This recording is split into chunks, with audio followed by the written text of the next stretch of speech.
구원받은 이후에, 구원이라는 것은 우리가 영혼이 완전히 죄사함을 받았는데 구원받은 이후에도 우리가 또 죄사함을 받을 필요가 있는지, 죄 사해달라고 하나님 앞에 구해야 되는지, 그럴 필요가 없는지 하는 질문인 것 같습니다. 우리 먼저 성경 요한 1장을 찾아봅시다.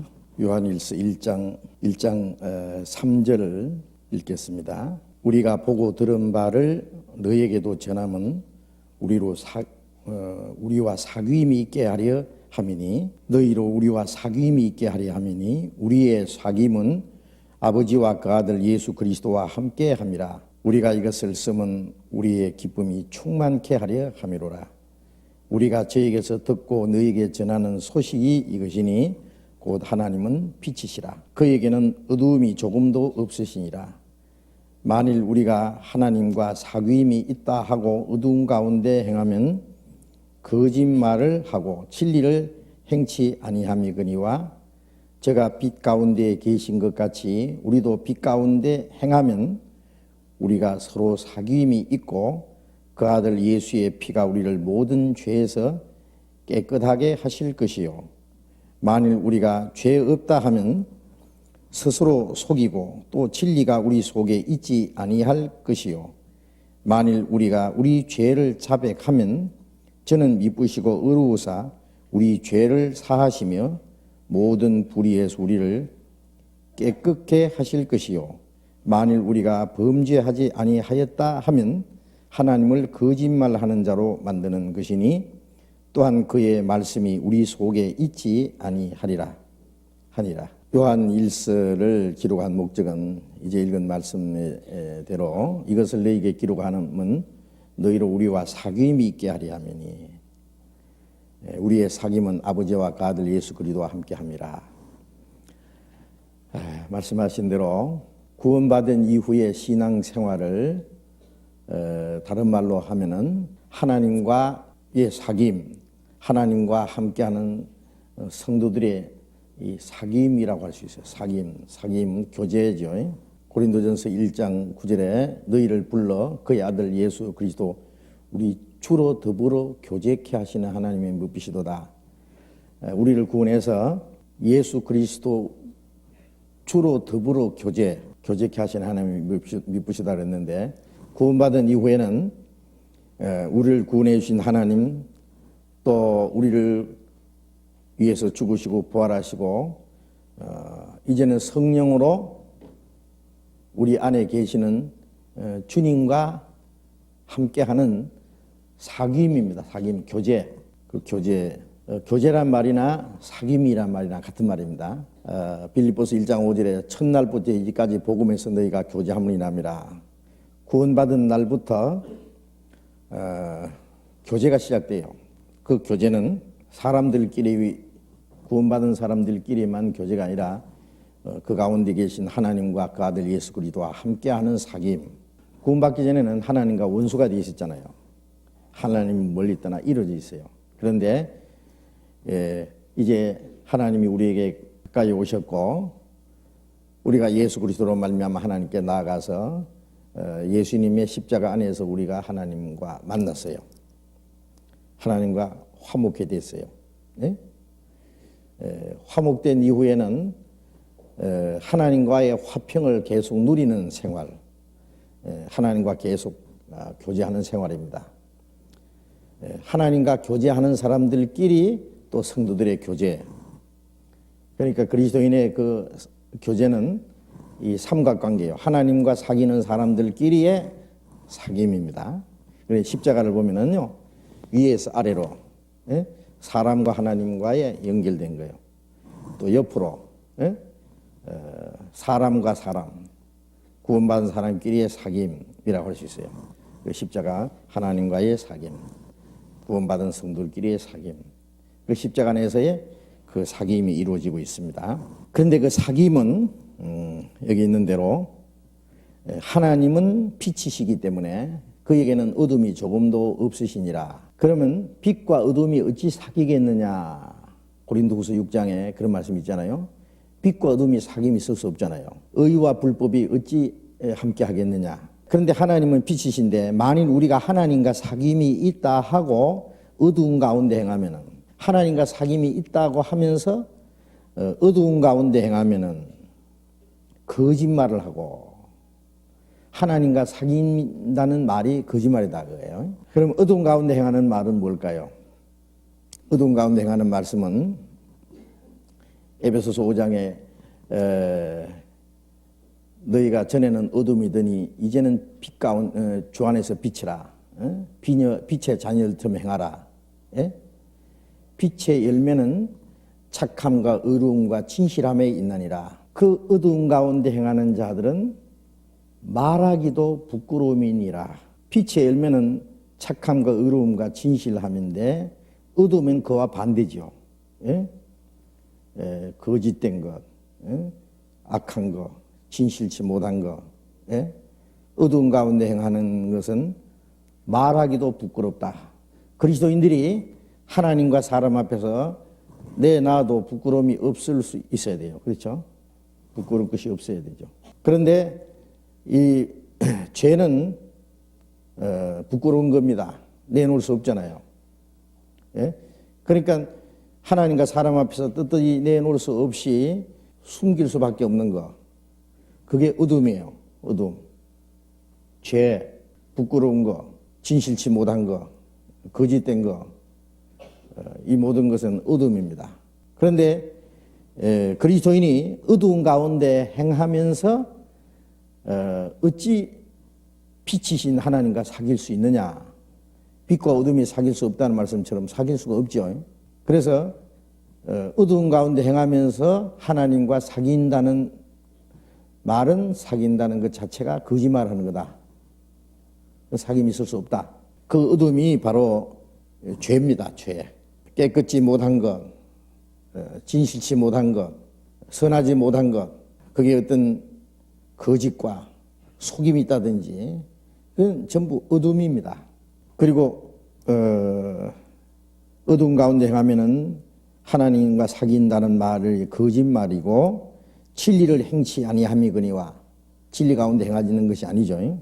저가 빛 가운데 계신 것 같이 우리도 빛 가운데 행하면 우리가 서로 사귐이 있고, 하나님이 빛 가운데 계신 것처럼 우리도 빛 가운데 행하면 우리가 서로 사귐이 있다. 우리의 사귐이라고 하는 건 하나님과 함께 사는 사귐. 하나님과 사귐이 있을 때에 그 안에서 그리스도인의 사귐이 있어요.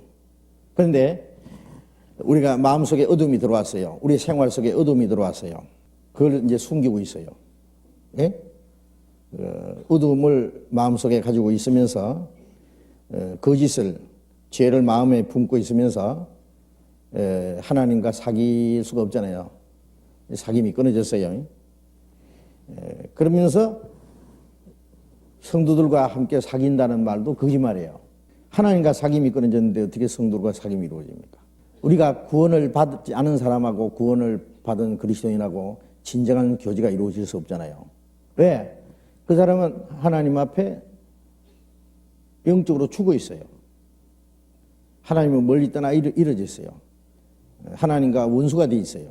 그런 상태에서 하나님과의 전형 교제가 이루어지지 않는데 어떻게 구원받은 사람하고 교제가 이루어질 수 있겠어요? 굳이 교제가 안 돼요. 마찬가지로 구원을 받은 사람도 어떤 한 사람이 A라는 사람하고 B라는 사람하고 둘이 이제 그리스도 안에서 교제가 잘 되다가 한 사람이 죄 가운데 빠져 있으면은 그 사람 하나님과 사귐이 이제 끊어졌잖아요. 그러면 한 사람은 하나님과 사귐이 다 잘 되고 있어요. 하나님과 사귐이 되는 사람하고 하나님 사귐이 없는 사람하고 교제가 되겠어요? 교제가 안 되죠. 그런데 이런 상태에서 이 사람이 자기가 하나님 앞에 어두운 가운데 있다, 죄 가운데 있다는 걸 알고 이제 거기서 돌이켜야 돼요. 돌이켜야 돼요. 돌이켜야 되는데 돌이키지 않은 상태, 아직 어두움 가운데 있으면서 형제 자매 그러고 교제한답시고 이제 앞에 나가서 막 감정도 제법 잘하고 서로 사랑하자 그러고 열심히 주를 위해서 살자 그러고 막 좋은 말은 다 하는 거예요. 그게 이제 하나님을 만유리 여기는 거고 형제 자매를 완전히 우롱하고 속이는 거예요. 속이는 겁니다. 그거는 그건 진짜 거짓된 사귐이에요. 그건 교제를 완전히 형제 자매를 멸시하는 거예요. 속이는 거예요. 자, 이렇게 돼 있을 때 그럼 어떻게 되느냐? 저가 빛 가운데 계신 같이 우리도 빛 가운데 행하면 우리가 서로 사귐이 있고 그 아들 예수의 피가 우리를 모든 죄에서 깨끗게 하실 것이요. 그럼 빛 가운데 행하는 사람이 여기 죄를 예수의 피가 우리를 모든 죄에서 깨끗게 하실 것이요. 이 죄에서 깨끗게 한다는 말씀은 구원받은 이후에 짓는 죄를 말하는 겁니다. 근데 빛 가운데 있는 사람이 죄가 없을 텐데 모든 죄에서 깨끗게 하실 것이요. 라는 말이 무슨 필요 있느냐 알겠지만은 이게 빛 가운데 있다는 말은 도무지 죄를 안 짓는 그것도 빛 가운데 거하는 거지만은 죄를 짓지 않는다는 말보다도요 그리스도인들이 이 세상에 사는 동안에 혹 잘못할 수 있고 죄를 도무지 안 지을 수는 없잖아요. 그 밑에 보면은 죄 없다 하면 스스로 속이는 거다. 또 만일 우리가 범죄하지 않았다 하면 하나님을 거짓말하는 자로 만드나니. 왜? 하나님은 죄가 있다고 말씀하십니다. 구원받은 이후에도 우리의 옛 성품에서 나오는 죄사함 받지 못한 죄가 있다는 말이 아니라 우리 생활 속에 죄가 있다는 말이에요. 우리 생활 속에. 그리스도인들도 구원받은 사람도 아직 옛 성품이 속에 있어요. 구원받자마자 그 만물보다 거짓되고 심히 부패한 마음이 싹 없어졌으면 좋겠는데 그게 아니고 있어요. 그러면 구원받은 사람하고 안 받은 사람은 뭐가 다르냐? 구원받지 않은 사람도 옛 성품이 있고 구원받은 사람도 옛 성품이 남아있는데 뭐가 다르냐 하면은 구원받은 사람은 받지 못한 사람은 영이 죽어 있고 구원받은 사람은 죽었던 영이 살아났어요. 성령이 그 안에 계셔요. 성령이. 그리스도께서 너희 마음에 계신 줄 알지 못하느냐. 또 에베소서 3장 17절에 믿음으로 말미암아 그리스도께서 너희 마음에 계시게 하옵시고. 그리스도께서 이 마음에 계셔요. 그리스도께서 마음에 계시지 않으면 너희가 버리는 자니라. 우리의 이 타락된 이 죄 짓던 육신 그리고 이 아직 옛 성품이 이 마음에 있지만은 그 마음에 주님이 계셔요. 마치 더러운 그 구요에 짐승 똥 냄새 나는 더러운 그 짐승 우리 안에 죽통, 짐승 죽통이 얼마나 냄새 나겠어요. 그게 아기 예수님이 누워 계신 것처럼 우리의 이 더러운 마음에 이 죄짓던 육신이지만 주님이 이 안에 계신다고. 구원받은 이후에 계시서 어떻게 하시느냐? 이제 성령으로 계시는 거예요. 그 성령은 우리의 마음을 이제 변화시키는 작업을 시작하시는 거예요. 변화시키는 작업을 시작하세요. 예수님이 십자가 죽으심으로 흘리신 피는 하나님 앞에서 죄에 대한 형벌, 죄에 대한 대가를 지불했죠. 죄 삭은 사망인데 예수님이 죽으시고 피 흘림으로 죄 값을 이제 지불하셨고, 이제 성령으로 오신 주님은 우리 마음속에 죄를 지을 수 있는 그 죄의 권세, 죄의 힘, 그 옛 성품을 변화시키는 일을 하시는 거예요. 이제 성령께서 말씀으로, 성령께서는 말씀으로 우리의 마음과 생활을 날마다 거룩하게 하셔요. 그래서 요한복음 17장 17절에 아버지의 저희를 진리로 거룩하게 하옵소서. 아버지의 말씀은 진리니이다. 진리로 우리를 거룩하게 날마다. 또 에베소서 5장 26절에 물로 씻는 것 같이, 물로 씻어 말씀으로 깨끗하게 하사, 물로 씻는 것 같이 말씀으로 깨끗하게 하사 거룩하게 하시고, 우리를 날마다 물로 씻는 것처럼 말씀으로 우리를 씻고 깨끗하게 하세요. 성령이 그 일을 하세요. 성령의 거룩하게 하심과 그런 말씀도 있고, 성령은 말씀으로 우리를 거룩하게 하시는데, 그래서 구원받은 이후에도 평생토록 이 옛 성품이 남아 있어요. 어떤 사람은 전에 그런 사람이 있었어요. 자기의 피는 소변으로 싹 나가버리고 예수님의 피가 머리로 싹 들어와서 자기는 죄의식이 없대요. 죄를 지을 수 있는 죄의식이라는 게 아무것도 완전히 거룩하다는 거예요. 그런 사람 보셨어요?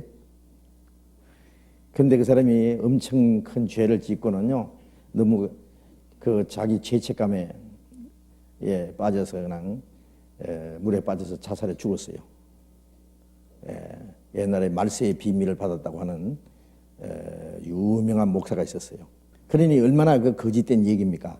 그러니까 죄 없다 하면 스스로 속인 것이고, 만일 범죄하지 않았다면 하나님을 거짓말을, 성경에 하나님의 말씀에는 죄가 있다고 있어요, 아직. 그런데 이 말씀하고 아주 대조적인 말씀이 이제 나왔으니까요. 3장에 한번 보겠습니다. 3장 9절에 같이 읽어봅시다. 하나님께로서 난 자마다 죄를 짓지 아니하나니 이는 하나님의 씨가 그 속에 거함이요 저도 범죄치 아니하는 것은 하나님께로서 났습니다. 자, 여기서 하나님께로 난 자마다 죄를 짓지 아니하나니 이는 하나님의 씨가 그 속에 거함이요 저도 범죄치 못하는 것은 하나님께로 났습니다. 자, 이 말씀하고 앞에 1장에 있는 말씀하고는 좀 반대되는 말씀 같죠? 죄 없다 하면 스스로 속이는 것이다. 만일 우리가 범죄하였다 하면은, 범죄하지 아니하였다 하면은 하나님을 거짓말하는 자로 만드나니. 그래서 이 성경 때문에 여기 3장에 있는 말씀은 구원받은 사람에게 한 말씀이고 1장에 하신 말씀은 구원 안 받은 사람에게 하신 말씀이다. 이렇게 구별하는데 천만의 말씀입니다. 1장부터 이건 구원을 받은 사람에게 하신 말씀입니다. 이미 구원을 받고 빛 가운데에서 하나님과 교제하는 사람들에게 하신 말씀이에요. 그러면 이 3장에 있는 말씀은 뭐냐면은 하나님께로 난 자마다 죄를 짓지 않는다. 하나님께로 난 자는 구원받은 사람인데 하나님께로 난 자는 죄를 짓지 않는다는 말씀은 여기에 죄는 고의적으로 습관적으로 구원받기 이전 사람들처럼 죄 가운데 행하지 않는다 그 뜻이에요. 왜? 이는 하나님의 씨가 그 속에 거하며 하나님의 생명이 그 속에 있어요. 아까 제가 말씀드렸죠. 구원 안 받은 사람도 옛 성품이 있고 구원받은 사람도 옛 성품이 남아있는데 뭐가 다르냐? 구원받은 사람 속에는 하나님의 생명이 씨가 있어요. 하나님의 씨가 생명이에요. 하나님의 씨가 하나님의 생명이 그 속에 거하며 하나님께서 주신 이 생명은 죄를 짓지 않는 생명입니다. 죄를 짓지 않는 생명입니다. 그래서 로마서 7장에 내가 원하는 선은 행치 않고 원치 않는 악을 행하는도다. 이건 그것도 구원받은 사람의 간증입니다. 로마서 7장의 말씀도. 그러면 내가 원하는 선은 행치 않고 원치 않는 악을 행하니 이것을 행하는 자는 내가 아니요 내 속에 거하는 죄니라 그랬죠. 그러면 내가 아니라는 말은 뭐냐? 구원받은 나, 하나님께로 낳는 하나님의 자녀인 나, 하나님의 씨를 받은 나, 나는 죄를 짓지 않아요. 그러면 내가 아니요 내 속에 거하는 죄라고 하면 옛 성품이요, 옛 성품. 그래서 내가 한 법을 깨달았나니 선을 행하고자 하는 나에게 악이 함께 있는 것이로다. 내 속 사람은 하나님의 법을 즐거워하되 내 속 사람은 뭐예요? 하나님께로 거듭난 생명입니다. 예? 거듭난 생명, 그 성령은 하나님을 사랑하고 하나님의 뜻대로 살고자 하는 소원이 있어요. 너희 안에 생하시는 하나님이시니 자기 기쁘신 뜻을 위하여 너희로 소원을 두고 행하게 하시나니 하나님의 기뻐하시는 뜻을 행하는 것이 소원이라고. 내 속 사람은 하나님의 법을 즐거워합니다. 그런데 내 속에 다른 법이 뭐예요? 아직 남아있는 이 육체의 옛 성품이 이 법이요, 힘이요, 힘. 내 마음의 법과 싸워서 하나님의 말씀대로 살고자 하는 내 마음의 법과 싸워서 나를 죄 아래로 사로잡아 오는 것을 보는도다. 이거는 아직 구원을 받았지만은 이 영이 너무 약해. 아직 어려. 그래서 육신이 더 강해서 영이 육신에게 끌려가면서 고통하는 거예요. 오라 공고한 자로다 이 사망의 몸에서 누가 나를 건져내랴. 이 육신의 이 사망의 몸, 죄와 사망의 힘에서 이 세력에서 영이 끌려가면서 이제 고통하는 거예요. 그러나 우리 주 예수 그리스도로 말미암아 이김을 주시는 하나님께 감사하노라. 내 속 사람은 하나님을 섬기고 내 육신은 죄의 법을 섬기노라. 이 두 가지가 있다고 해요. 구원받으면 이중인격이에요. 이중인격. 그런데 로마서 8장 1절에 보면은 이제 누구든지 그리스도 안에 있는 생명의 성령의 법이 그리스도 안에 있는 자에는 결코 정죄함이 없나니 이는 그리스도 안에 있는 생명의 성령의 법이 죄와 사망의 법에서 늘 해방했습니다. 이게 뭐냐면은 구원받은 이후에 생명의 성령의 힘이 있어요. 법이라는 힘이에요. 이거는 인력의 법칙은 떨어지는 힘이죠. 그런데 이 새는 떨어지는 인력의 법칙을 거스려서 날아갑니다. 왜? 그 생명이 있으니까. 생명만 딱 죽으면은요, 생명이 죽으면은 인력의 법에 의해서 땅에 떨어져 버려요. 그러나 새는 그 인력의 법을 거스리고 공중에 날아가잖아요. 그것처럼 구원받은 이후에 이 마음속에 계신 성령으로 말미암아 생명의 성령의 그 법이 힘이 법이라는 게 힘입니다. 내 육체 속에 있는 죄와 사망의 법에서 너를 해방했습니다. 그것을 이긴다 그 말이에요. 해방한다는 것에서 벗어난다. 이게 떨어지는 인력의 법이 있지만은 손을 딱 받치고 있으면은 떨어지는 힘에서 그것을 이긴 거예요. 그 벗어났잖아요. 인력의 법이 지금 맥을 못 쳐요. 인력의 법이 남아 있어요. 지금도 이게 누르고 있어요. 그러나 그보다 더 큰 힘이 받치고 올리기 때문에 떨어지지 않아요.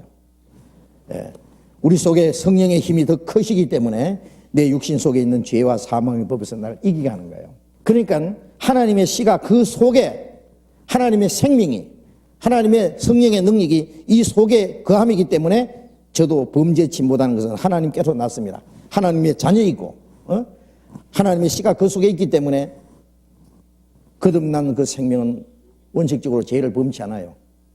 죄를 범하는 것은 아직 남아있는 옛 성품 때문에 성령의 역사가 없으면은 그리스도인들도 언제든지 죄 가운데 빠질 수 있어요. 그래서 요한일서 3장에 있는 말씀하고 요한일서 1장에 있는 말씀하고 잘 이해를 해야 됩니다. 똑같이 거듭난 사람에게 한 말입니다. 그 말 아시겠어요? 예? 이해돼요? 그런데 이제 뭐라고 하느냐면요. 구원 받았습니까? 예, 받았습니다. 구원받은 후에 혹 죄를 짓습니까? 안 짓습니까? 죄를 짓는 수가 있죠. 구원받은 후에 미워하는 수도 있고, 구원받은 후에도 미워하는 일이 있어요, 없어요? 그리고 탐내는 일이 있어요, 없어요? 탐내지 말하는데. 또 막 이상한 생각 품을 때 있어요, 없어요? 나쁜 생각도 품고, 욕도 하고, 화도 내고, 남 감정을 해치기도 하고, 다 죄입니다, 죄. 구원받은 후에도 죄 짓는 일이 있죠. 그러면 이 성경 딱 갖다 대고, 구원받은 사람은 죄를 안 짓는데, 그 구원 아닌갑습니다. 구원받은 사람은 죄를 짓지 않는다. 하나님께로 난 자마다 죄를 짓지 않는다 그랬는데 왜 죄 짓습니까? 그 뭐 잘못됐습니다. 구원 다시 받아야 됩니다. 그러든지 그러면 그렇게 말하는 사람은 죄를 안 짓느냐? 그 사람도 뺨때기 때리면요 벌기 가지고 달라들 거예요. 그냥. 그런데 그 사람 뭐라고 하느냐면은 나는 죄지도 내가 짓는 거 아니에요. 그래요. 이 여호와 증인들 보면요 얼마나 이 능글맞은지요. 집집마다 다니면서 막 그 자기들 뭐 깨어라 파수도 이거 팔아먹으면서 이제 여호와를 증거한다 그래요. 유태인도 아니면서 여호와 증인인답시고 유대인들이 여호와 증인이잖아요. 성경에 있는 대로 이스라엘 민족의 역사가 여호와 증인인데 이 가짜 여호와 증인들이 다니면서 그러는데 여보시오 당신들 유태인도 아니면서 여호와 증인이라는 거 당신들 정신없는 사람들하고 당신들 이단자리라고 당신들 지옥도 없다고 하면서 그러면서 이제 지옥이 없으면 뭐하러 믿어요? 지옥도 없으면 천당도 없겠네. 그러면서 자꾸 이제 놀리고 그러면요. 아무리 2단이라 그러고 3단이라 그러고 아무리 그 감정을 건드리는 말을 해도 픽픽 웃어요. 절대 화 안 냅니다. 희한한 사람 해보세요. 싱글싱글 하면서요, 얼마나 능청맞은지 몰라요. 왜 그러냐면 그 사람들이 완전히 변화돼서 한 게 아니라 훈련을 그렇게 받았어요. 훈련을. 그거나 무엇이 다르냐 그 말이에요. 예. 죄가 있으면서도 이거는 내가 짓는 거 아니라고. 그러면서 죄 지면서도 가책도 없지 그런 거예요. 내가 지은 거 아니니까. 내가 지은 것이 아니라 내 속에 거하는 죄다. 내가 짓냐? 미워하는 거 내가 미가 했냐? 거짓말 해놓고 내가 했냐? 이런 게 또 어디 있어 이거? 누가 했어 그러면? 지가 안 하고. 죄를 지었으면 지은 거예요. 구원받은 후에. 그 구원받은 후에 짓는 죄가 크게 두 가지예요. 하나는 아직 변화되지 못한 옛 성품 때문에 짓는 죄. 자기도 모르게 미워했다. 욕을 했다. 화를 냈다. 그 다음 습관적으로 짓는 가벼운 죄.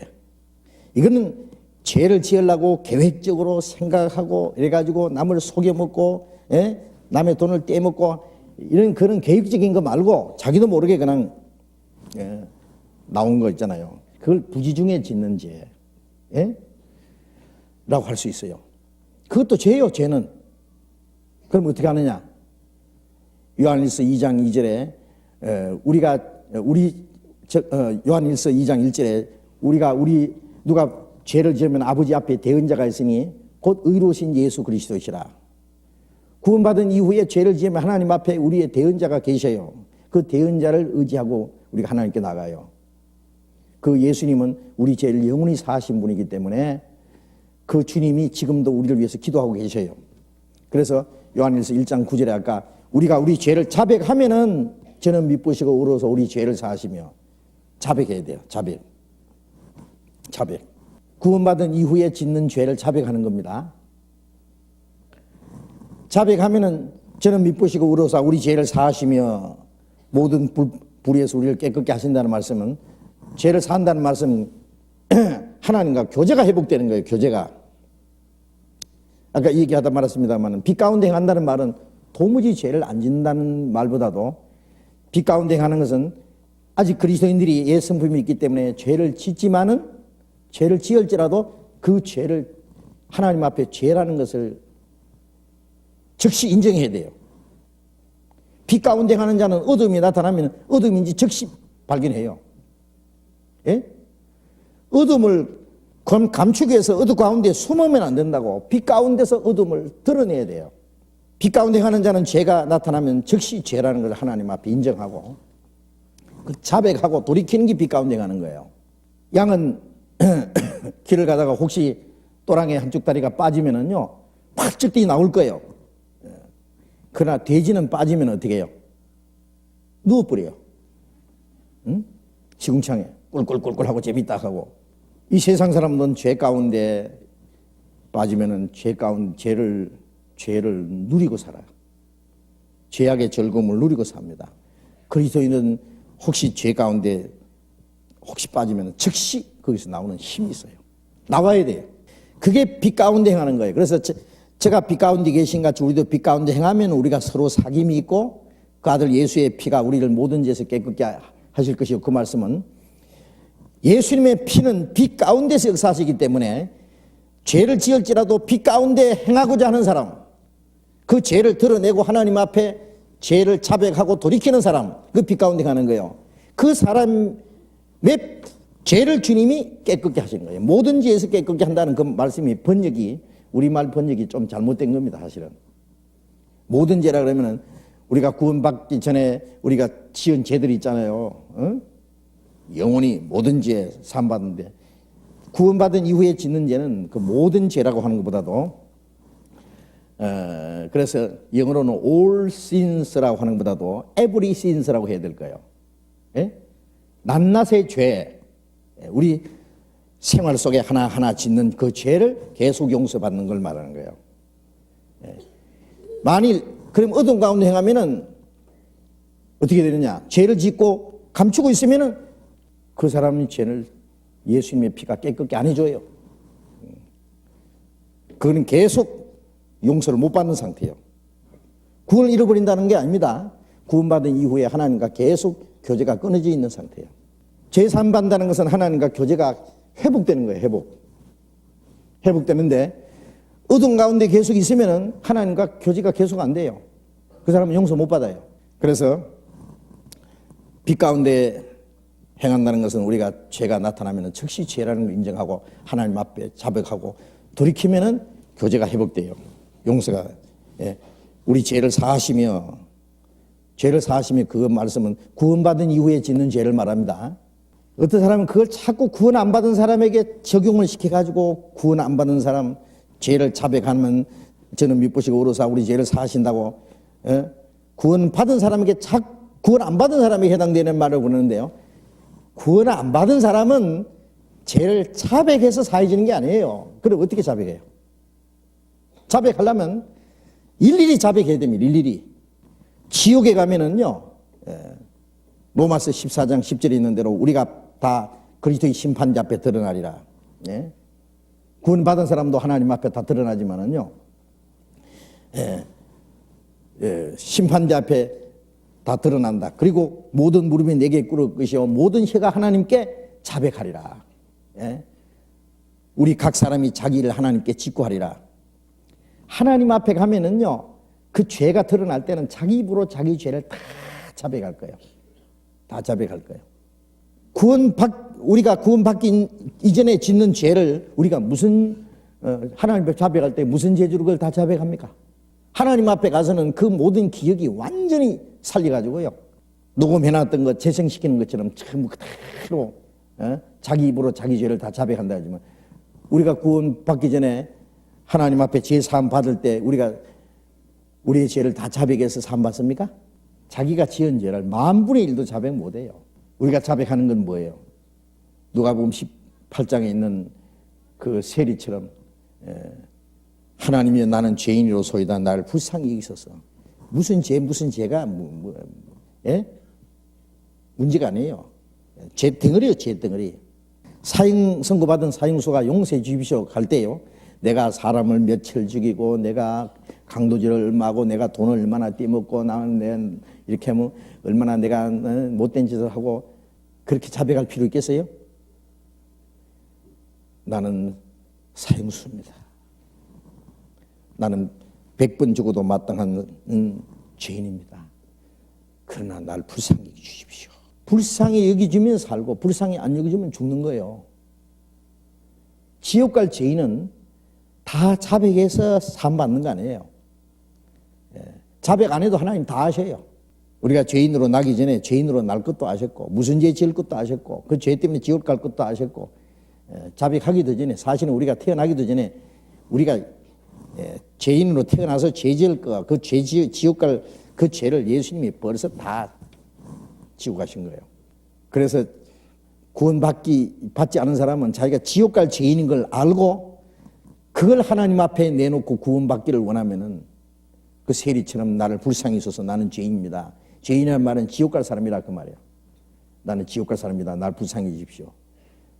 그 외에 뭐 다 자백할 수도 없고요. 자백해서 사는 거 아닙니다. 구원받은 이후에 짓는 죄는 자백해야 돼요. 물론 뭐 잊어버린 것도 있겠지만은 어쨌든 죄를 인정하고 자백해야 돼요. 그래서 그 죄가 사함받는 거예요. 돌이켜야 돼요. 우리가 죄를 자백하면 저는 미쁘시고 우러사 우리 죄를 사하시며 죄 안 지은 사람처럼 용서하시고 모든 불의 수를 깨끗게 하신다는 말씀은 죄 지은 상처까지 하나님께서 깨끗게 하셔요. 은혜로 우리 죄를 용서하시고, 용서는 하나님과 교제가 회복되는 겁니다. 그리고 진리로 우리를 거룩하게 했어요. 새롭게 하세요. 그래서 하나님의 뜻대로 살도록 다시는 죄를 안 짓도록 만들어 주셔요. 그게 불의에서 우리를 깨끗게 하는 거예요. 죄를 사하시며 모든 불의에서 깨끗게 하실 것이요. 그 다음에 고의로 짓는 죄가 있어요. 고의로 짓는 죄. 구원받은 이후에도 고의로 지은 죄를 짓는 일이 있어요. 그건 그리스도인이 지어서는 안 되는 죄예요. 그건 무슨 죄냐? 예를 들면 그리스도인이 도둑질을 했다. 간음죄를 지었다. 예? 계획적으로 남을 속여 먹었다. 사기를 쳤다. 남의 돈을 떼먹었다. 이는 그리스도인이 지어서는 안 되는 죄죠. 뭐 살인죄까지는 놔둡시다. 그건 너무 끔찍하니까. 그리스도인이 어떻게 살인을 해요? 하여튼 그리스도인이 지어서는 안 되는 죄를 지을 수 있어요. 시험에 빠지면은. 그럼 어떻게 되느냐? 그 사람은 자백만 해서는 안 돼요. 그 사람은 자기가 지은 죄만큼 하나님 앞에 좀 벌을 받아야 돼요. 징계를 받아야 돼요. 그 성경을 잠깐 봅시다. 히브리서 12장 6절 봅니다. 주께서 그 사랑하시는 자를 징계하시고 그의 받으시는 아들마다 채찍질 하심이니라. 하였으니 너희가 참음은 징계를 받기 위함이라. 하나님이 아들과 같이 너희를 대우하시나니 어찌 아비가 징계하지 않는 아들이 있으리요. 징계는 다 받는 것이오늘 너희에게 없으면 사생자의 참아들이 아니니라. 주께서 그 사랑하시는 자를 징계하시고 그 받으시는 아들마다 채찍질하심이라. 사랑하시기 때문에 하나님이 받으시는 아들이기 때문에 채찍질하세요. 자기 자식 아니면 때릴 필요 없죠. 내버두죠. 그런데 자기 자식은 때립니다. 너희가 참으면 징계를 받기 위함이라. 하나님이 아들과 같이 너희를 대우하시나니. 징계하는 것은 아들로 대우하는 거예요. 어찌 아비가 징계하지 않는 아들이 있으리요. 징계는 다 받는 것이오늘 징계는 다 받습니다. 그런데요, 사실 구원받은 이후에 징계를 안 받는 사람이 거의 없을 정도로 징계를 받아요. 그리스도인이 지어서는 안 되는 죄를 짓는 수가 있기 때문에 그래요. 징계를 받아요. 징계는 다 받는 것이오늘 너희가 없으면 사생자의 참아들 아니라. 징계가 없으면 사생자요. 아들이 아닌 건 징계를 안 하시니까요. 어떤 사람 하는 말이 나는요 잘못해도 하나님이 나를 안 때리는 거 보니까요 나는 막둥이인 모양이에요. 그래요. 하나님은 막둥이 없습니다. 징계가 없으면 막둥이라고 생각할 게 아니라 나는 아들이 아닌지 모르겠다. 사생자예요. 사생자. 그런데 이 징계가요 물론 크고 작은 징계들이 있죠. 남을 속여 먹었다. 남의 돈을 떼먹었다. 몇 배 손해볼 각오해야 돼요. 그게 이제 징계라는 것이 여러 가지 나타날 거예요. 정신적으로 나타나는 것도 있고, 물질적으로 나타나는 것도 있고, 육신적으로 나타나는 것도 있고요. 어떤 사람은 부모가 잘못했는데 그 자녀가 매를 맞아요. 딸이 잘못했는데 딸의 아들을 하나님이 죽여버리잖아요. 그 징계가 이 가족 단위로 오는 수도 있고요. 그게 그래 고린도전서 11장에는 고린도 교인들은 육신에 빠져서 징계를 받아가지고 너희 중에 징계를 받아서 병든 자도 많고 약한 자도 많고 잠자는 자도 적지 않다. 고린도 교인들은요. 고린도전서 5장 5절에 보면 이런 자들을 구원받은 사람들 중에 이런 자를 사탄에게 내어주어서 육신은 멸하고 영은 주 예수의 날에 구원받게 합니다. 육신은 사탄에게 내주어서 그냥 멸해버려요. 멸한다는 것이 당장 죽는 수도 있고요. 어떤 고통적인 하나님 내버린 수도 있고요. 육신은 멸하고 영은 주 예수의 날에 구원받는다는 말씀은 거듭난 사람은 징계는 있어도 영혼이 멸망하지는 않아요. 영은 살려줘요. 그 징계가 여러 가지 나타나겠죠. 심한 경우에는 죽이기까지 합니다. 죽음으로 끝나는 것도 아니에요. 주님 앞에 가면 혼나는 게 또 있어요. 어떤 사람은 징계받아서 죽으면 주님 앞에 가는데 뭐 겁나요? 주님 앞에 가면은 혼나는 것도 있어요. 주님 앞에 가면은 아마 그게 톡톡이 하나님 앞에 가서도 거기에 대한 어떤 벌이 있을 거예요. 어떻게 될지 모르지만은요 심한 책망을 받든지 부끄러움을 당하든지 하여튼 징계는 있습니다. 거듭난 사람은 멸망은 없어도 징계는요 있어요. 그게 육신적으로 물질적으로. 그래서 고린도 교인들은요 죽은 자도 적지 않다 그랬어요. 징계받아서. 약한 자도 많고 병든 자도 많다. 우리가 징계로 오는 병이 있어요. 징계로 오는 병은 돌이켜야 나아요. 약만 써서 낫는 게 아니에요. 그래서 우리가 야고보서 5장에 보면은 너희 중에 병든 자가 있느냐? 교회 장로들을 청할 것이요. 예? 저는 주의 이름으로 기름을 바라며 위하여 기도할지니라. 예? 예. 죄를 고하고 병 낫기를 위해서 기도하라 그랬어요. 혹시 죄를 범할지라도 사함을 받으리라. 그러니까 그 병자를 위해서 기도할 때는 그 병자 자신은 하나님 앞에 그 죄를 철저히 자백하고 돌이키고 그리고 병 낫기를 기도해야 돼요. 근데 제가 아는 사람 어떤 사람은 가만히 보면요, 말을 못하죠. 당신 징계받아서 지금 죽는다고 말을 못해요. 죽어가는 사람에게. 참 말하기 어렵죠. 근데 죽는 순간까지 그게 징계인 줄 모르는 사람이 있어요. 징계받아가 죽어가면서도 그게 징계인지 모르는 사람이 있어요. 물론 병이 났다고 그거 다 징계가 아닙니다. 엘리사는요, 살아있을 때 죽은 사람도 살렸어요. 근데 자기가 죽을 때는 병들어 죽었어요. 엘리사가 병들어 죽었는데 엘리사의 무덤에 모압 적장들 죽은 시체를 무덤에다 던졌더니 죽은 시체가 엘리사의 뼈에 닿으니까 죽은 자가 살아났어요. 엘리사는 죽은 뼈도 다른 죽은 송장을 살렸어요. 그런데 엘리사는 죽을 때 병들어 죽었단 말이에요. 바울의 몸에 평생 병이 있었어요. 그렇죠? 그건 뭐 징계받아서가 아니라 바울이 하나님께 받은 은혜가 너무 커서 교만할까봐 몸에 가시를 주었어요. 무슨 병인지 모르지만은 너희를 시험하는 것이 내 육체에 있다는 것을 그 말씀을 보니까요, 정말 사람이 가까이 가기도 꺼려야 할 정도로. 그리고 갈라디아 교회는 할 수만 있으면 너희가 눈이라도 빼서 내게 주었으리라. 그럼 보면 이 바울이 눈이에요. 안질이 있어가지고요. 예? 그래서 이 신약 성경을 기록할 때도 바울이 직접 기록하지 못하고 대피를, 더디오라는 사람이 대피를 하고, 자기가 마지막에 끝에 가서 문안할 때는 큰 글자로, 가죽 두루마리다 쓰는데 큰 글자 쓰면 몇 자 못 쓰잖아요. 예? 눈이 나쁘니까. 지금처럼 안경도 없고 그때는. 예? 자, 어쨌든 그것은 바울은요, 그 몸이 약한 것은 징계도 아니고, 바울이 너무 받은 하나님 은혜가 커서 바울이 교만할까봐 그런 그 가시로 주셨어요.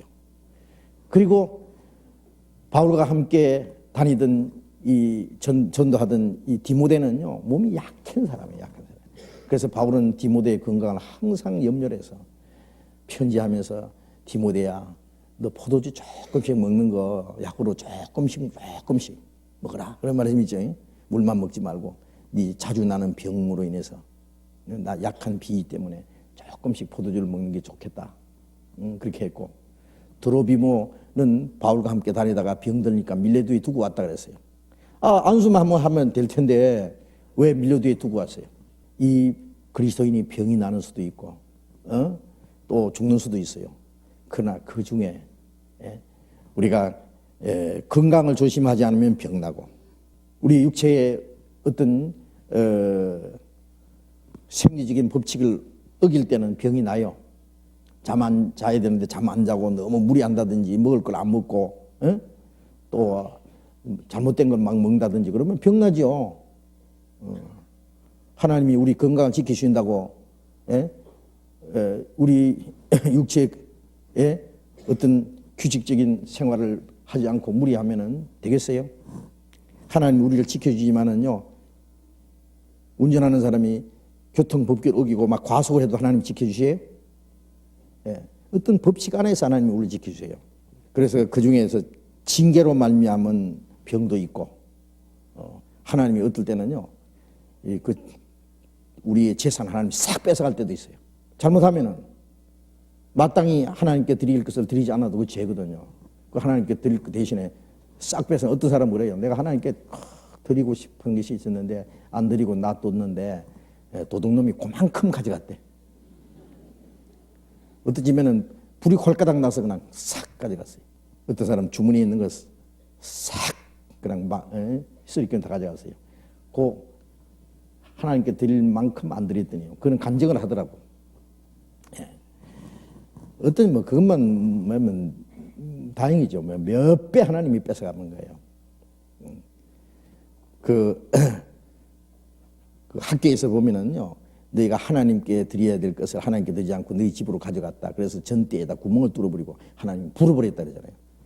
돈주머니에다가 밑에다가 구멍을 뚫으니까 새 나가버려요. 어떤 사람은 하나님께 바칠 걸 병원에다 다 바치는 사람도 있어요. 예? 하나님께 드려야 될 것을 도둑놈에게 도선생한테 다 주는 사람도 있다고. 하나님이 불어버렸다. 그래서 징계가 여러 가지로 옵니다. 그런데 징계를 받으면서도 받는 줄 모르니 그게 문제예요. 또 계속 얻어터니면서도 그것도 몰라. 예. 그래서 징계는 다 받는 것이오늘 너에게 없으면 사생주의 참 아들이 아니라. 9절 같이 읽어봅시다. 또 우리 육체의 아버지가 우리를 징계하여도 공경하였거든 하물며 모든 영의 아버지께 더욱 복종하여 살려야 하지 않겠느냐. 응? 아버지가 때리면은요 욕을 하고 도망갑니까? 아들이? 아버지가 때리면요 아버지 미워가지고요 저희 뒤에 가서 아버지 죽어라 죽어라 우리 아버지 어머니 죽어버렸으면 좋겠다. 그건 절대가 없는 소리죠. 때리면 맞으면서 잘못했습니다. 다시 안 그럴게요. 예? 육체의 아버지가 우리를 징계하여도 공경한데 모든 영의 아버지께 우리가 더욱 복종하여 살려야 하지 않겠느냐. 징계를 받을 때요 우리가 돌이켜서 복종하여 살려고 노력해야 된다고요. 징계를 받을 때 그래서 낙심하지 마라. 하나님이 우리를 징계를 잘 통과하는 사람은요 더 큰 축복을 받을 수 있어요. 따위 같은 경우는요 살인하고 간음하고 인간이 지을 수 있는 도덕적인 최고의 죄를 지었어요. 그러나 나단 선지자가 와서 죄를 책망할 때 철저히 누리치고 그랬죠. 그런데 징계는 받았어요. 자기 아들 죽었죠. 우리아의 아내에서 난 아들 죽였죠. 그 아들 압살롬에게 쫓겨나가지고 얼마나 참 그 치욕을 당하고 고통을 받고 그랬잖아요. 후궁들 그냥 이 다윗의 후궁들 백주에 말이야 아들이 저 궁궐 지붕에다가 그래서 백성들 보는 앞에서 지금 그 아들 압살롬이요 궁건들 다윗의 자기 아버지 그 후궁들을 다 취한 거예요. 그 징계를 다 통과한 후에 다윗에게 솔로몬이라는 아들을 주셨어요. 다윗은 우리아의 아내에게서 솔로몬이 낳고 참 희한한 얘기죠. 징계를 충분히 받고 철저히 돌이킨 후에 그에게 하나님이 솔로몬이라는 아들을 주셨다고. 징계를 받아도요 낙심하지 말고 철저히 돌이키면은요 하나님이 축복을 다시 주셔요. 축복을. 그래서 10절 같이 읽어봅시다. 저희는 잠시 자기의 뜻대로 우리를 징계하였거니와 오직 하나님은 우리의 유익을 위하여 그의 거룩하심에 참여케 하시느니라. 육신의 아버지는 잠시 자기 뜻대로 우리를 징계하였거니와 오직 하나님은 우리의 유익을 위하여 그의 거룩하심에 참여케 하시느니라. 우리 유익을 위해서 징계하시고 하나님의 거룩하심에 참여케 하기 위해서 우리를 더욱 거룩하게 하나님의 그 거룩하심과 영광에 참여케 하기 위해서 우리를 징계하시는 거예요. 그래서 11절에 무릇 징계가 당시에는 즐거워 보이지 않고 슬퍼 보이나 후에 그로 말미암아 연단한 자에게는 의의 평강한 열매를 얻나니 그러므로 피곤한 손과 연약한 무릎을 일으켜 세우고 너희 발을 위하여 곧은 길을 만들어 저는 다리로 하여금 어려지지 않고 고침을 받게 하라. 그래서 쩔뚝발이 얻어 터져가지고 쩔뚝쩔뚝 하면서도 그 야곱 보면요 하나님이 같이 계신다고 했는데 야곱이 얼마나 자기 수단과 꾀를 부려가지고요 그 외삼촌의 재산을 자기 것으로 만들었어요. 자기 수단 방법으로. 그렇게 안 해도 하나님이 주실 텐데요. 그런데 마지막 약복강에서요 기도할 때 천사가 나타났잖아요. 천사가 나라고 말. 아침에 이제 날이 새니까 나 가야 되겠다는 거야. 당신 축복하지만 안 놓겠다고. 나를 안 놓겠다. 딱 되니까요 이게 이 응시비가 주저앉아 버렸어요. 환도비가 그래서 평생 야곱은 쩔뚝발이에요. 그때부터 쩔뚝발입니다. 야곱은 쩔뚝하면서요. 그때서 이제 하나님 의지하는 법을 알아는 거예요. 네 이름을 이제 야곱이라고 하지 마라. 야곱이라는 꾀둥이요. 아주 간사하고 강교하다 그런 뜻이에요. 이제부터는 이스라엘이라고 하라. 새 이름을 얻었어요. 예? 그래서 우리가 징계를 받아서 쩔뚝거리는 다리로라도 이제는 하나님 앞에 고든 길로 가라고 해요. 고침을 받게 하라. 그래서 징계를 잘 통과한 사람은 하나님이 축복해 주셔요. 다시. 응? 자, 그래서 징계가 있다는 것을 꼭 아셔야 됩니다. 구원받았어도 징계가 있어요. 심한 경우에는 징계를 아주 하나님은 엄한 하나님입니다. 우리 영혼을 사랑으로 구원했지만은 죄는 구원받은 후에 죄는 죄요. 죄는 죄대로 다스려요, 하나님. 그래서 우리가 두려움으로 하나님을 섬겨야 됩니다. 두렵고 떨림으로 구원을 이루라고 했잖아요. 우리 영혼이 지옥 가는 거는 지옥 갈 두려움은 없지만은 하나님은 우리의 생활을 엄히 다스리는 하나님이기 때문에요. 엄한 아버지예요, 엄한 아버지. 잠언에 보면은 자식을 채찍으로 때리라, 죽지 아니하리라. 때리면 영혼을 음부에서 건지리라. 죽지 않을 정도로 때리는 아버지, 말하자면은요. 그냥 뭐 버릇없이 해도 오냐오냐 하고 두시는 아버지가 아니라 버릇없는 아들을요, 그냥 무섭게 채찍질하는 그런 무서운 하나님 아버지라는 걸 아셔야 됩니다. 우리가 징계가 있다는 걸 알아야 돼요. 그래서 우리가 이 징계도 물론 빨리 돌이키면은 징계가 가벼워져요. 회초리를 들고 때리려는데 도망가면은요, 나중에는 몽둥이나 맞아요. 그때는 빨리 와서 무릎 착 꿇고요. 철저히 잘못했다고 싹싹 빌어야 돼요. 그럼 몇 차례 때리다가 그래요. 그래, 알았다. 다시 그러지 마. 끝나요. 근데 이게 뻔뻔스럽게요, 돌이키지 않으면은 계속 더 터져요. 빨리 돌이켜야 됩니다. 빨리. 우리 생활 속에요, 징계하시는 하나님을 우리가 가까이 느껴야 돼요. 그래서 우리가 어떤 어려운 일을 당하든지 고난을 당하든지 혹시 갑자기 무슨 병이 난다든지 무슨 재앙이 온다든지 그럴 때요, 그 징계가 아닌가 하고 깊이 생각해야 됩니다. 정말 생각해야 됩니다. 사람들이 이 징계에 대해서 별로 생각 안 해요. 우리가 하나님과 가까울수록 예민해야 돼요. 혹시 징계가 아닌가? 뭐 잘못해서 그런 거 아닌가?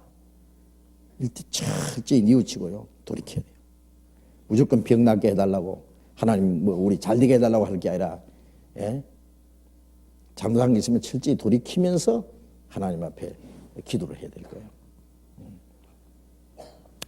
그래서 구원받은 이후에 죄 사함 해달라고 기도가 필요해요. 그거는 기도.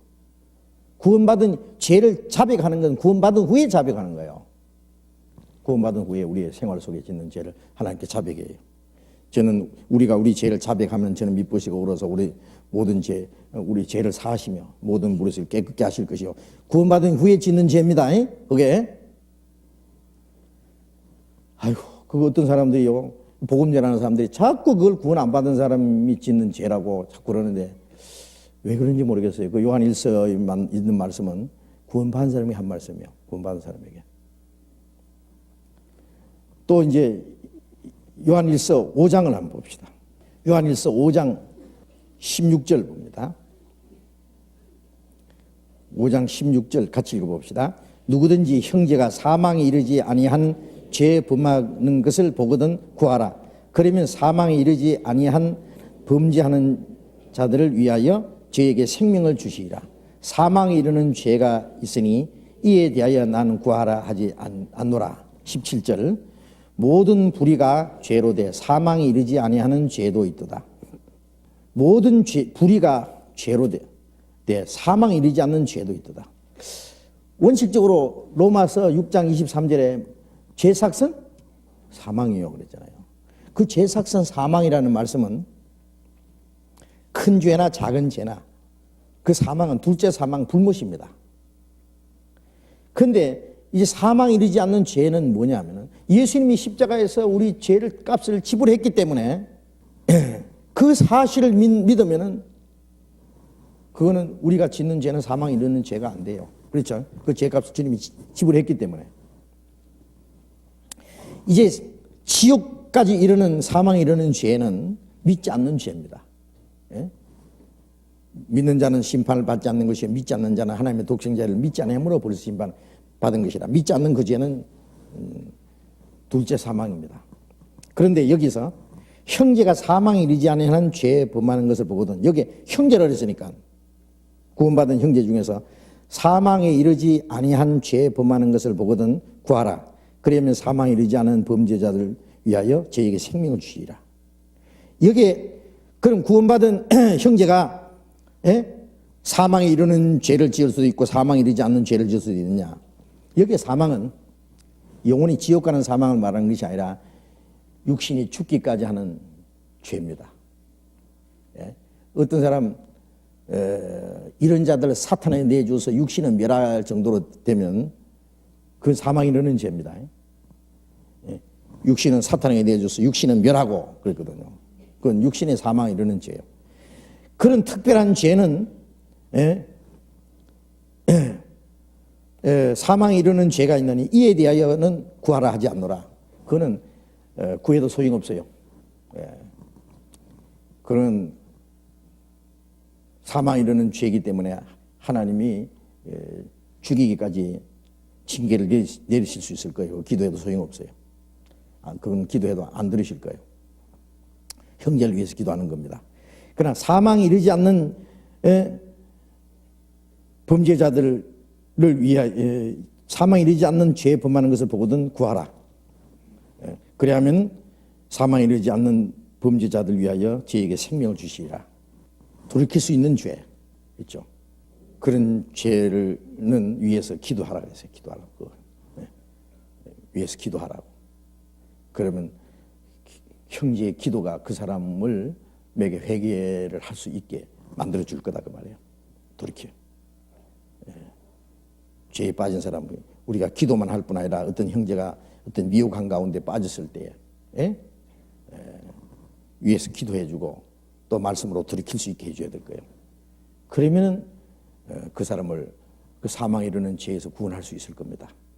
그러나 이미 사망에 이르는 죄에 빠진 사람은 구하지 마라 그랬어요. 구해도 하나님이 그 기도는 안 들으실 테니까.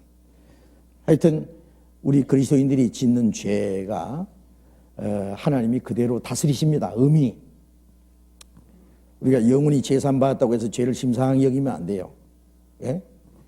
그래서 로마서 6장에 우리가 은혜로 말미암아 구원을 받았으니 은혜 안에 있으니 죄를 지으리요. 그럴 수 없느니라. 죄가 많은 곳에 은혜도 더 있다고. 하나님은 세리와 창녀와 죄 많은 사람에게 더 하나님의 긍휼이 나타났잖아요. 그렇다고 해서 구원받은 후에도 죄를 지으리요. 그럴 수 없느니라. 죄를 행하여서 죽은 우리가 어찌 그 가운데 더 살리요. 그 죄 때문에 예수님이 십자가 죽었는데 그 보배로운 피를 흘렸는데 우리가 또 죄를 지을 수 있느냐. 그리스도인은 죄를 알고는 지을 수가 없어요. 죄를 아주 무섭게 생각해야 돼요. 그리스도인이 짓는 작은 죄가 하나님이 우리에게 주시는 큰 축복을 가로막고 있다는 것도 알아야 됩니다. 죽은 파리 하나가 온 향기름을 더럽힌다는 말씀처럼요. 우리 작은 죄가 그리스도인의 그 향기를 나타내는데요. 결정적으로 악취를 품게 하는 그런 게 될 수 있고 하나님의 큰 축복을 우리의 작은 죄가 가로막고 있는 거예요. 가로막고. 그래서 우리가 이 죄라는 것은 특히 작은 거 하나도 무서운 것으로 생각하고 버려야 됩니다. 돌이키고. 그리고 하나님이 그 죄를 용서해 주시는 걸 믿어야 돼요. 그리고 마태복음 6장을 찾아봅시다. 마태복음 6장 12절. 우리가 우리에게 죄 지은 자를 사하여 준 것 같이 우리 죄를 사하여 주옵시고 우리를 시험에 들게 하지 마옵시고 다만 악에서 구하옵소서. 여기에 주님이 가르치신 기도, 이 주님이 가르친 기도는요 구원을 받은 사람이 하는 기도입니다. 거듭나지 못한 사람은 이 주기도 할 자격이 없어요. 왜? 9절에요. 제일 처음에 그러므로 너희는 이렇게 기도하라.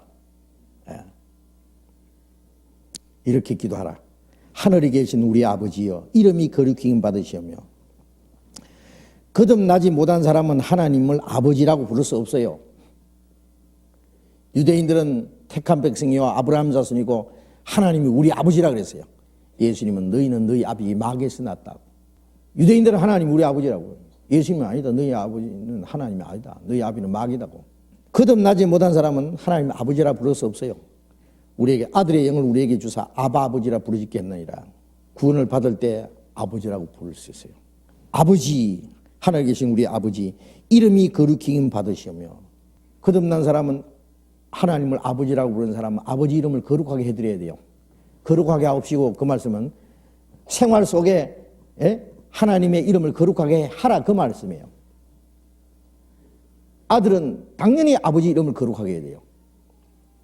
아들이 잘못하면 아버지 이름이 모독을 받는 거예요. 아버지 이름을 욕되게 하는 거예요. 거듭난 사람이 잘못하면 하나님의 이름을 더럽히는 겁니다. 그래서 이 기도는 거듭난 사람이 하는 겁니다. 나라 임하옵시며 뜻이 하늘에서 이룬 같이 땅 이루어지이다. 거듭나지 못한 사람을 통해서 어떻게 하나님의 나라가 임합니까? 하나님의 나라가 이루어지는 건 두 가지죠. 복음을 전해서 다른 영혼이 구원받게 하는 것도 하나님의 나라가 이루어지는 거예요. 구원받은 사람들이 하나님의 말씀을 순종하는 생활에 하나님의 의가 이루어지는 거예요. 그러니까 그 나라와 그의 의를 구하라 했잖아요. 밖으로 하나님의 나라 복음이 전해지고 안으로는 하나님의 의가 이루어지고 그 하나님의 나라가 임하는 거예요. 나라 임하옵시며 뜻이 하늘에서 이룬 것 같이 땅이 이루어지이다. 하나님의 뜻이 우리의 마음과 생활 속에 이루어져야 되겠죠. 이것은 거듭난 그리스도인들이 예수님이 머리가 되고 우리가 몸으로 그리스도의 몸된 교회로 오실 때 우리를 통해서 주님의 뜻이 이루어져요. 우리를 통해서. 예?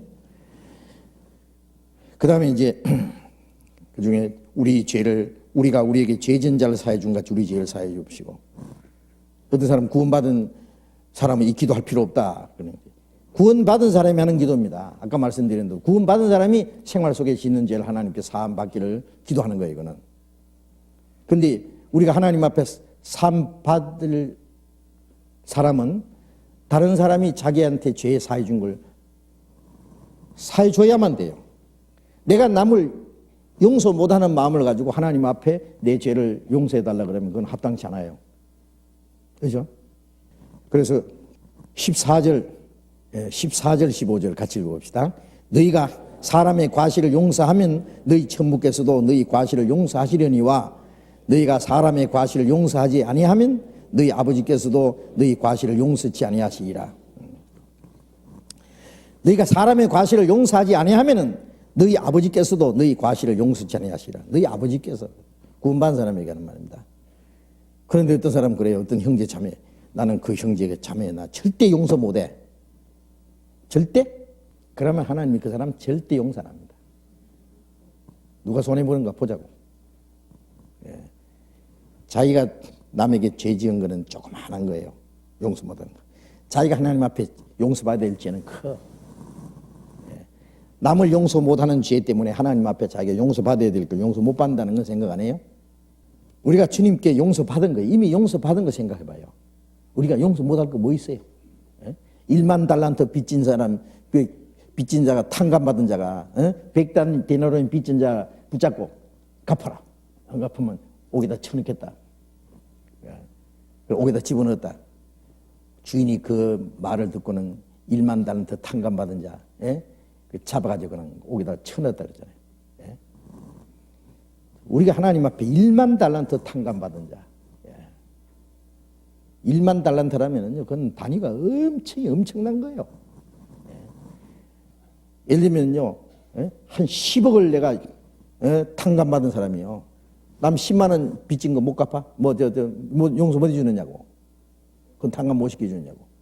그래서 우리는 하나님 앞에 엄청난 죄를 용서받은 사람이에요. 그렇기 때문에 우리가 남이 내게 잘못한 걸 용서 못하는 마음이 있으면서 하나님 앞에 용서받기를 원하는 기도하는 그 기도가 합당치 않다 그 뜻입니다.